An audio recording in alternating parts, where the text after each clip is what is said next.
Thank you.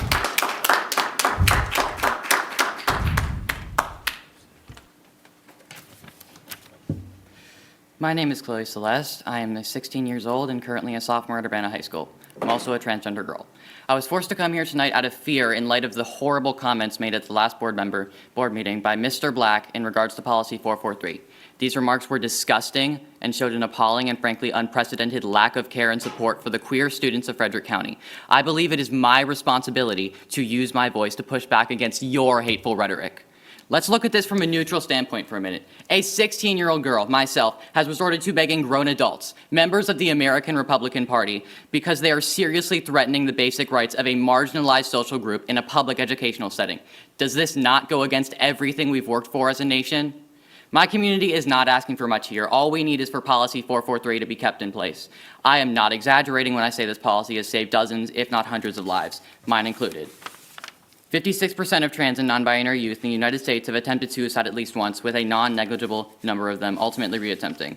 Why must the rate of attempted suicide for this marginalized group be nearly six-fold greater than their cisgender peers when we know goddamn well how to reduce it?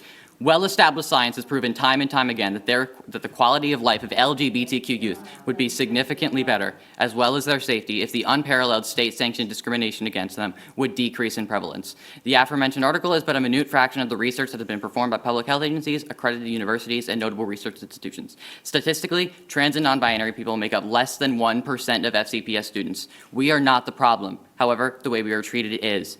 I was nearly driven to suicide by the amount of bullying and harassment I experienced as a non-passing trans girl. I have been called slurs. I have been verbally harassed. I have been sexually assaulted many times in school, in the middle of class, under desks, in the bathrooms, in the locker rooms. This is not my fault.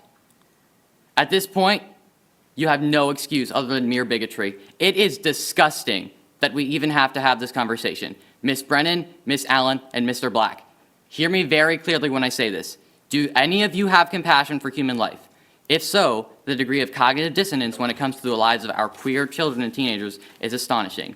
Wouldn't we do most anything for the safety and betterment of our students? Isn't that the board's #1 priority? Thank you. Thank you.